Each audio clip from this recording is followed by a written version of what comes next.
नौजवान था और यतीम भी था। शौक बन गया दीन पढ़ने का। महल्लेदार इलाके वाले कहने लगे कहाँ से कमाएगा, ना बाप है ना माँ है ना घर है, कहाँ से। हजरत रूमी कहते हैं नौजवान ने जंगल में झोंपड़ी लगा ली। वहाँ वो सुबह मदरसे जाता, शाम को जंगल में रहता, वहाँ अल्लाह करता, सबक याद करता। एक दिन बादशाह की बेटी रास्ता भूल गई, जंगल में आई सहेलियों के साथ, बॉडीगार्ड भी साथ थे पर रास्ता भूल गई। खोती खोती शाम हो गई, ऐसी खोई कि जब रात गहरी हो गई तो आके उस नौजवान के पास रुकी और चिल्लाने लगी। शेर के दहाड़ने की आवाज आती है, भेड़िए के बोलने की आवाज आती है। नौजवान अकेला, सहेलियां बिछड़ गई, कार बिछड़ गए। कहने लगी मैं परेशान हूँ, मुझे जगह मिल जाएगी। नौजवान कहता मैंने सलामी देखी और मुझे भी पता था कि गाड़ी एक ही है और रात को अंदर से दरवाजा भी बंद करना पड़ता है, जंगल जानवर भी आ जाते हैं। कहते मेरी छोटी सी कुटिया में झोंपड़ी में वो आई, रो के कहने लगी सहारा कोई नहीं, अगर मैं पीछे निकलूंगी तो भेड़िए खा जाएगी। कहते मैंने उसे जगह दे दी। अकेली औरत, चराग जल रहा है, सबक याद कर रहा हूँ। मेरे नबी पाक ने फरमाया जहाँ मर्द औरत अकेले हो तीसरा शैतान होता है। और शहजादी वो बच्चा कहता है सबक याद करता रहा सारी रात। बच्ची को कहा सबक याद, वो कहती है नींद मुझे भी कहाँ आई। ऐसे मौकों पर नींद सारी रात सबक याद करता। थोड़ी थोड़ी देर के बाद चराग जलता तो उस पर उंगली रखता, हाथ जलता तो पीछे खींचने, पर दूसरी उंगली रखता। थोड़ी देर के बाद जलता तो खींचने, हाथ सारा जल गया। सुबह किरणें चमकी तो कहने लगा चल निकल जा, दौड़ जा, बस बड़ा सबर का इम्तिहान हो गया, चली जा। शहजादी बात निकली, सिपाही ढूंढ रहे थे। बादशाह खुद जंगल में निकला हुआ था, मेरी बेटी मिल गई। बादशाह कन्हाई में जाके कहने लगा बेटा मैं दुनिया को बताऊंगा कि मेरी बेटी खोई नहीं थी, सिपाही साथ ही थी। ये बड़ा मुश्किल होता है क्योंकि तो भूल के भी रात कहीं रह पड़े तो लोग जीने नहीं देते, तो बेटा मुश्किल हो जाएगा मेरे लिए। कहाँ थी? उसने कहा नेक नौजवान के पास। उसने कहा बेटा मैं तो तेरी बात मानूंगा पर दुनिया नहीं मानेगी। अगर उस नौजवान ने किसी को बता दिया कि तो उसके पास थी तो फिर लोग मेरा जीना मुहाल कर देंगे। बेटा मैं मर जाऊंगा, मेरी मजबूरी ये है कि वो कहीं राज ना हो, नौजवान से कत्ल करना पड़ेगा। औरत ने मिन्नतें की, उस बेटी ने कहा मेरे मौसम को मारोगे, रोई। और वो कहने लगा मैं बादशाह हूँ, मेरा अपना वकार है, मैं उसको छोड़ नहीं सकता। गिरफ्तार कर लाए सिपाही। वक्त तय हो गया सजा का। अकेले कारकोशरी में रखा गया, जो उसके खास इतबार वाले थे उनकी ड्यूटी लगाई। बादशाह ने बुलाया, तालिब इल्म आया। औरत कहने लगी, बेटी कहने लगी एक दफा तो बुलाओ ना, सवाल बात पर्दे में रह के पूछना है और फिर जो आपका जी चाहे मेरे मौसम को मारना तो है, तो मर्जी आपकी। सामने खड़ा किया, नौजवान पर्दे के पीछे, औरत खड़ी हो गई। बादशाह बीच बैठ गया। बीबी कहने लगी सारी रात बेदार मैं भी रही, सोया तू भी नहीं। वो जो तू चराग के करीब हाथ लगा के जलाता था वो समझ नहीं आई। नौजवान रो पड़ा, कहने लगा क्या करूं, मैंने रसूलुल्लाह का दीन पढ़ा है। क्या करूं, मैंने हुजूर का दीन पढ़ा है। मैंने पढ़ा है कि जानी को सबसे नीचे दोजख के सबसे निचले दर्जे में जलाया जाए, उसे जहन्नमियों का पीप और गोशा पिलाया जाए, कंद खिलाया जाए। ये रवायतें पड़ी हुई थी। थोड़ी थोड़ी देर के बाद शैतान मुझे कहता था बदकारी कर ले। मैं अपना हाथ उसी वक्त जब शैतान मशवरा देता तो मैं आग पे करता। मैं कहता अगर ये बर्दाश्त हो गई तो वो भी हो जाए। जब हाथ जलता तो मैं समझ जाता नहीं तुझसे तो ये नहीं बर्दाश्त होती तो वो कैसे हो। फिर मुझे शैतान मशवरा देता कोई देख नहीं रहा तो बुलाने नहीं गया, खुद आई। मैं दूसरी उंगली लगा देता। मैंने हाथ जलाया और मैं समझ गया जब छोटे से चिराग की इतनी सी शमा की आग में बर्दाश्त होती तो दोजख कैसे बर्दाश्त होगी। कहते मैं पास आया, बादशाह ने ये कहानी सुनी, लफ्ज सुने तो चीख मार के रोया। कहने लगा तालिब इल्म तू तो मेरे नबी का सच्चा गुलाम है और मेरे रसूल के जो सच्चे गुलाम होते हैं उन्हें फांसियां नहीं दी जाती, उन्हें तख्त पर बिठाया जाता है। अब तुझे सजा नहीं होगी बल्कि मैं अपनी बेटी का निकाह तेरे साथ करूंगा और मेरे बाद इस सल्तनत का बादशाह भी तू ही बनेगा। अब वो नौजवान बहाने लगा रहा, कहता लोगों तुम मुझे कहते थे दीन से क्या मिलता है, दीन से तो अल्लाह पख्तदान भी अता फरमा देता। अगर नौजवान शर्म व हया वाले बन के रहे अल्लाह सारी इज्जतें दे देगा। देखे ना अल्लाह के फजल से इज्जत मिलती है और जब कोई इज्जतदारों जैसा काम ही ना करे। एक बात और अर्ज करनी है पर वक्त थोड़ा रह गया। जवानों मैं ना जब कभी परेशान होता हूँ ना तो मैं ये वाली बात खोल के पढ़ता हूँ वाला ये बात ढारस बताती है, ढारस तवानाई देती पूरा मजमून बन रहा है। आला हज़रत कहते हैं बेरुपिया था मदारी, रूप बदल बदल के दिखाया करता था, बादशाहों से इनाम लेता था। एक दिन औरंगजेब आलमगीर के पास आ गया, कहने लगा मैं रूप बदलूंगा, अगर आप पहचान न सके तो मैं इनाम लूंगा। आपने फरमाया मैं कोई ऐसे वैसा बादशाह नहीं, कहा मुझे धोखा देना मुश्किल है, कहा नहीं मैं रूप बदलूंगा। हजरत औरंगजेब आलमगीर बड़े नेक बादशाह गुजरे, बड़े परहेजगार। वो बेरुपिया कहने लगा मैं रूप बदलूंगा, आप नहीं पहचान सकेंगे। फरमाया चल जितना तेरे अंदर जोर है लगा ले। हजरत ने ऐलान किया कि मैंने फौजी भर्ती कर दी, 2 माह के बाद टेस्ट होगा। वो 2 महीने दौड़ता रहा, रंग रूप बनाता रहा, आया टेस्ट देने, 2-3 सिपाहियों का इम्तिहान लिया, उसकी बारी आई तो 10 रुपए दिए, कहने लगे तेरे आने जाने का किराया मैंने तुझे पहचान लिया है। कुछ दिनों के बाद जाने लगे सफर पर, तो भिखारी आ गए खैरात मांगने, उसने भी सारे मुंह पर स्याही मारी, कपड़े फाड़ लिए, सर के बाल मुड़ा लिए, बगे तक कटा ली, बदरंग होके आया, 10 आगे किया तो हजरत ने 10 रुपए डाले, कहने लगे तेरे आने जाने का किराया मैंने पहचान लिया है। कुछ दिन गुजरे तो टीचर की जरूरत थी, उसने मुंह से बड़ी कर ली, दाढ़ी नकली लगा ली, सर पे जना कैप पहन ली, एक शेरवानी ले ली और हाथ में छड़ी पकड़ के आया, कहने लगा मैं उस्ताद हूँ, 2-4 बंदों का इम्तिहान लिया, उसकी बारी आई तो 5 रुपए दिए, 10 रुपए दिए का तेरा किराया मैंने पहचान लिया। 2 साल गुजर गए, वो जब भी आता हजरत पहचान लेते। एक दिन सफर पे जा रहे थे, बहुत बड़ा लश्कर था, जिहाद करने जा रहे थे औरंगजेब आलमगीर, तो देखा पहाड़ी है, पहाड़ी पे लोग जा भी रहे हैं आ भी रहे। औरंगजेब आलमगीर पूछते लगे यहाँ क्या है, कहने लगे पापा जी बैठे हैं दुआ करते हैं, अल्लाह के नेक बंदे हैं।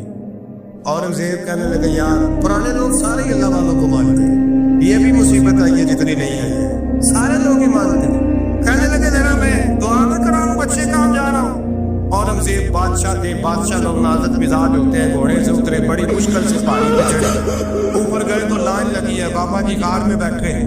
कहने लगे मैंने मिलना, मैं औरंगजेब हूँ। उन्होंने कहा हमारा बाबा उस तरह का पीर नहीं कि अमीर आए तो रंग और हो, गरीब आए तो और हो, यहाँ अगर मिलना है तो लाइन में लग जाओ, सब एक जैसे। अब लाइन में खड़े हो गए, 50 आदमी आगे थे, कहते 51वां नंबर था, थक गया धूप में खड़ा खड़ा। जब मैं पहुंचा गार के दाने तो मैंने बाबा जी के चेहरे पे नजर डाली तो बड़ा नूरानी चेहरा, बड़ी खूबसूरत लबो लहजा। मैंने कहा मेरे जैसा आदमी पगड़ी बांध ले तो अच्छा लगने लग जाता है, बड़ा खूबसूरत अंदाज। कहते हो मैं उनके पास अत्ता जात की हालत में बैठ गया, मैंने कहा हुजूर मैं जा रहा हूँ जिहाद करने, दुआ करना। बुजुर्गों ने हाथ उठाए, अल्लाह इसकी मदद फरमा, दीन को गलबा अता फरमा, इससे दीन का सच्चा पक्का सिपाही बना। तेरे थपकी दी, 2-4 नसीहतें भी कर डाली, देखना जुल्म न करना, ज्यादती न करना, जब तू जीत खर न करना, गुरूर न करना, नसीहतें भी कर दी। कहते अब जब मैं उठा तो 2-4 दिनार बतौर नजराना मुसल्ले के नीचे रखे और उल्टे कदम जब मैं गार से उतरा, उन्होंने रुमाल झाड़ा, उठ के खड़े हो गए, कहने लगे आज नहीं तूने पहचाना, आज नहीं तूने पहचाना, मेरा इनाम बनता है, आज नहीं पहचाना, ला पैसे। औरंगजेब कहने लगा यार तूने याद कर दी, कहाँ चढ़ा कहाँ खड़ा रहा, धूप में थक गया, कमाल कर दी नहीं तूने। बता तू क्या लेगा, तू दे जल्दी बता, कितने लोग पीछे धूप में खड़े, लश्कर सारा खड़ा है, क्या लेगा। उसने कहा सबसे कीमती हीरे वो है जो तेरे सर के ताज में लगे हुए, मुझे तेरा ताज चाहिए। तो भाइयों सुनना और याद रखना, मेरे आला हजरत कहते हैं बादशाह ने सर के ऊपर से ताज उतारा, बहरूपिये के कदमों में रखा और कहने लगे ये ले, और ये तो तेरा मांगने पर मैंने दिया है ना, मैं वापस आता हूँ तो आना, मैं अपनी मर्जी से भी तुझे दूंगा। तूने औरंगजेब जैसे बंदे को धोखा दिया, आना मैं उस वक्त भी दूंगा। वो देख बस बात खत्म हो गई, हम हो गई, कहते जब मैं पलटा ना वापिस। बहरूपिये ने आवाज दी बादशाह ठहर जा, जब मैंने पलट के देखा तो कहने लगे जब ना ताज ले जाओ, उठा और ले जा। मैंने कहा 2 साल बीत गए तुझे मेहनत करते, आज काम आया तो ले जाओ। कहने लगा ले जाओ, मसला समझ में आ गया। मैंने कहा मुझे भी तो समझाना। कहते वो फूट फूट के रोया, उसकी आंखें बरस पड़ी, सैलाब की तरह आंसू बह निकले, तड़पा और रो के कहने लगा बादशाह मैंने झूठ मूठ रसूलुल्लाह की गुलामी इख्तियार की थी, झूठ मूठ की दाढ़ी, झूठ मूठ की पगड़ी, झूठ मूठ का फकर, मैंने झूठ मूठ नबी पाक का लिबास पहना है, तो तेरे जैसे बादशाहों के ताज मेरे कदमों में आ गए हैं। अगर मैं सच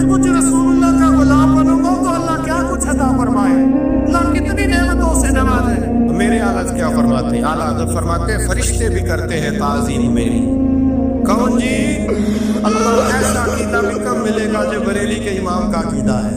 ऐसा भी कम कहते हैं फरिश्ते भी करते हैं ताज़ीम मेरी। क्यों?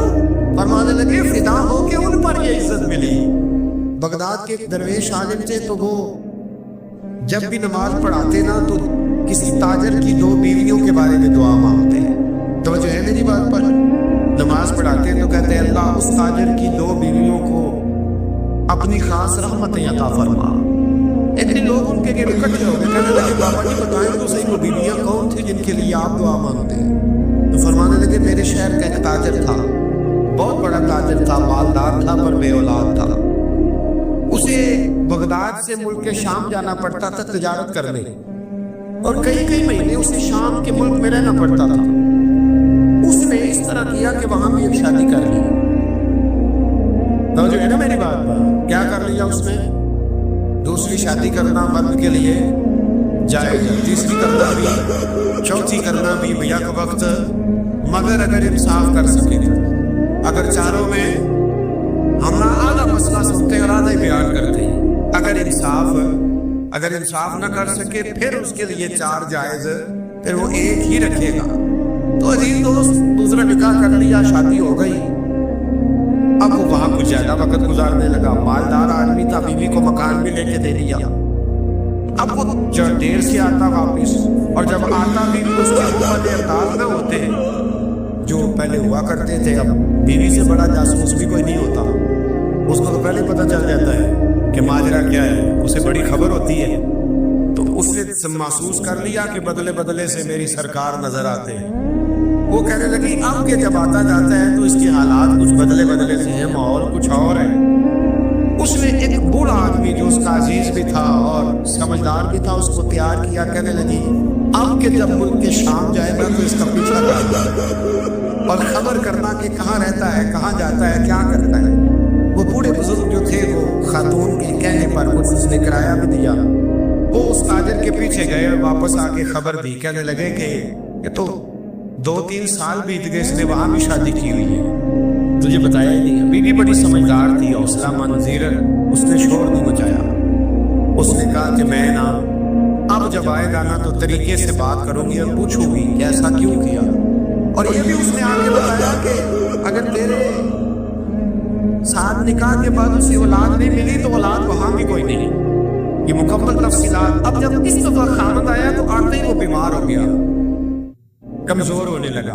अब खातून ने मुनासिब नहीं समझा कि आते ही धड़ाम से मैं उसके सर पर ये ठोड़ दूं कि तूने निकाह किया हुआ है और मुझे बताया नहीं। वो तरह तसल्ली में रही, जो बीमार था हौसला रखा, खिदमत करती रही। कुछ दिन गुजरे तो वो ताजर इंतकाल कर गया। अब राज खोल न सका, इद्दत गुजारी, और जब सारा माल जमा किया ना तो अशरफियों की बोरियां भर गई। सारा माल उस बीबी का, 4 बोरियों में अशरफियां, 4। यहाँ तो पेट का दोज़ख है, माज़ अल्लाह भरता ही है। हाल में मजीद, वो जो कहते थे ना कि बस बाहर चला जाऊं और बाहर मैं कुछ थोड़े से पैसे कमा के 2-3 साल में लौट आऊंगा, फिर यहाँ आके कोई कारोबार करूंगा। वो गए हैं तो वापिस नहीं आए। वो जो कहते थे ना बस मैंने इतना सा कारोबार करना है कि मकान बन जाए, उन्होंने 4 मकान भी बना लिए हैं, लेकिन ब्रेक हाल में मजीद की दौड़ है। अब 4 बोरियां उस औरत ने छुपाए रखी। कोई बंदा नहीं जानता बगदाद में कि मुल्क के शाम में ताजर की दूसरी बीवी भी है। जब वो फारिग हुई तो उसने उस बूढ़े जासूस को फिर बुलाया और 2 बोरियां ऊंट पे रखी, खुद भी साथ बैठी और मुल्क के शाम गई। अल्लाह अकबर। और बुजुर्ग कहते हैं मैं ऐसे नहीं दुआ करता। उसको जाके कहने लगी मैं अकेली वारिस नहीं हूँ, आधे की वारिस तू भी है। मैं अकेली वारिस नहीं, ये तक़सीम विरासत है, आधी की वारिस तू भी है। तो रख अपने पैसे, मुझे पता है उसने निकाह किया था पर मुझे बताया नहीं था, तो रख अपने पैसे, मैं तुझे दे रही हूँ, आधे तेरे हैं आधे मेरे हैं। उसने नजर उठाई तो रो पड़ी, कहने लगी नहीं अब ये सारे तेरे ही हैं। अगर तू अल्लाह से डरती है तो मैं भी रब से डरती हूँ। अगर तू मुस्तफ़ा करीम का कलमा पढ़ती है तो मैं भी उसी नबी की मानने वाली हूँ। कहा बात क्या है, मेरा क्यों है सारा? وہ خاتون کہنے لگی وہ 2 سال 3 سال سے میرے ساتھ نکاح تھا اور اس نے بتایا تھا مجھے کہ میری بیوی بھی ہے اور میں غریب تھی تو میرے والدین کو بھی بتایا تھا کہ میری دوسری شادی ہے. یہ مکان اس نے مجھے لے کے دیا تھا, میرے تمام اخراجات وہ پورے کرتا تھا, نان و نمکا کا خیال رکھتا تھا. لیکن اب کہ جب وہ آیا تو وہ بیمار تھا. اس نے مجھے بتایا کہ مجھے طبیب نے بتایا ہے کہ میں شدید بیمار ہوں, شاید بچ نہ سکوں. تو کہنے لگی وہ مجھے کئی لاکھ روپے بھی دے گیا اور جاتے دفعہ مجھے طلاق بھی دے گیا, فارغ کر گیا. کہنے لگا تو جان چاہے میرے بعد نکاح کر سکتی ہے. اور کہنے لگا میں چاہتا تھا پہلی بیوی کو بتا دوں, موقع نہیں بنا اور اس کا دل نہ ٹوٹے, بتا نہیں پایا. لہذا وہ مجھے ڈھیر سارے پیسے دے چکا ہے, سارا میرا حصہ مجھے پہلے سے دے چکا ہے. میری بہن اب یہ 4 بوریوں میں سے 2 میری نہیں بلکہ 4 کی 4 ہی تیری ہے, تو ہی اس کی حقدار ہے. تو بزرگ کہتے ہیں مجھے بتاؤ جن کے اندر اس قسم کے تقوی کی جھلک ہو ان کے لیے ہر نماز کے بعد دعا مانگنی چاہیے کہ نہیں مانگنی چاہیے؟ حضرت عمر کے زمانے میں نا ایک نوجوان تھا, نیک تھا, مسجد جایا کرتا تھا رات کو. تو مسجد جا رہا تھا تو رستے میں ایک عورت نے دعوت گناہ ابن اسحاق نے اس کو دکھایا. تو نوجوان تھا, خواہشات تھی, کچھ طبیعت مائل ہو گئی. ابھی ادھر جا ہی رہا تھا کہ کسی نے آیت پڑھ دی والی من خاف مقام ربی جنتان, جو رب کے سامنے کھڑے ہونے سے ڈرے گا اللہ 2 جنتیں دے گا. اتنا ڈرا کہ بے ہوش ہو کے گر پڑا. بیماری سے لوگ بے ہوش ہوتے ہیں, پیسے ڈوب گئے بے ہوش ہوتے ہیں, بچے کے غم میں بے ہوش ہوتے ہیں. سچ بتاؤ کبھی خوف خدا سے بھی بے ہوش ہوتا کوئی دیکھا ہے؟ ہمارے یہاں تو روز مرہ اور بڑی باتیں ہیں, بے ہوش ہونے کی, ڈرنے کی, غش کھانے کی. بے ہوش ہو کے گر پڑا. بوڑھے باپ کو کسی نے بتایا بچہ بے ہوش پڑا ہے, اٹھا کے گھر لائے. گھر لا کے کہا بیٹا کیا ہوا؟ نوجوان ہے, چڑھتی جوانی ہے, پر پاکیزہ بڑی ہے. کہنے لگا ابا جی گناہ کی طرف چلا گیا تھا پر میں نے آج سن لی جو اللہ کے سامنے کھڑے ہونے سے ڈرے گا رب 2 جنتیں دے گا. میں ڈر گیا تھا, رب واقعی 2 جنتیں دے گا. باپ رو پڑے, ابا جی کی آنکھوں میں آنسو آئے اور کہا پتر اللہ بڑا مہربان ہے, اس کے بعد سچے ہیں, واقعی 2 جنتیں دے گا. اس میں پھر ایک چیخ ماری اور اس طرح کی ماری کہ اس کی روح پرواز کر گئی. روح پرواز کر گئی. کشتگانے خنجر تسلیم را, عشق کی خنجر سے قتل ہو گئے لوگ. صبح حضرت عمر کو پتہ چلا کہ انہوں نے تو رات جنازہ بھی پڑھ دیا, تدفین بھی کر دی. جناب عمر فرمانے لگے اتنا نیک نوجوان خوف خدا سے دنیا سے چلا گیا.